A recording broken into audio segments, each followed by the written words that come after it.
एक बार गौतम बुद्ध दूसरे गांव की ओर जा रहे थे। जब वो उस गांव में पहुंचे तो उन्हें किसी औरत की रोने की आवाज़ सुनाई दी। बुद्ध रुके और उन्होंने गांव के एक व्यक्ति को अपने पास बुलाया और उससे पूछा, ये औरत इतना क्यों रो रही है?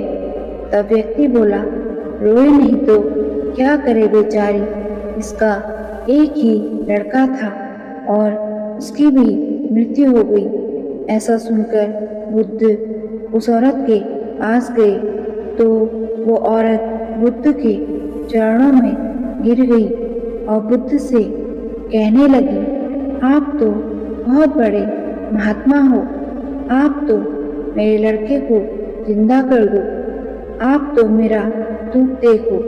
इस गांव में एक व्यक्ति ऐसा नहीं है जो मेरे लड़के को जीवित कर सकता है, लेकिन मुझे पता है आप मेरे लड़के को जीवित कर सकते हो।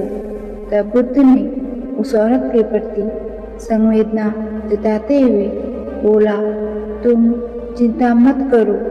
बुद्ध ने उस औरत को सत्य बताने के लिए ये कहा कि मैं तुम्हारे लड़के को जीवित कर दूंगा, परंतु मेरी एक शर्त है कि तुम इस गांव में किसी ऐसे घर में जाओ जहां एक भी इंसान की मृत्यु नहीं हुई है और उसी घर से थोड़े चावल भी ले आना।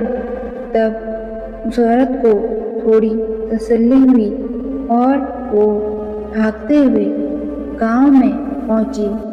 अब वो उस घर को ढूंढने लगी जहां एक भी इंसान की मृत्यु नहीं हुई है। उसने घर घर जाकर सबसे पूछा, लेकिन उसे कोई भी घर ऐसा नहीं मिला जहां एक भी इंसान की मृत्यु ना हुई हो। वो औरत दुखी होकर उस स्थान पर पहुंची जहां पर गौतम बुद्ध बैठे हुए थे और उसने गौतम बुद्ध से कहा, महात्मा जी, मैं हार गई, मुझे एक भी घर ऐसा नहीं मिला जैसा आपने बताया था। तब गौतम बुद्ध ने उस औरत से कहा, यही तो संसार का नियम है, यहाँ जो आएगा उसे एक दिन अवश्य ही जाना होगा। तुम्हें इस दुख को सहन करना होगा। तब उस औरत को बुद्ध की बातें समझ आ गई। दोस्तों, उम्मीद करती हूँ आज की कहानी से आपको कुछ ना कुछ सीख जरूर मिली होगी। अगर आपको आज की कहानी पसंद आई तो वीडियो को लाइक, शेयर और चैनल को सब्सक्राइब जरूर करिएगा।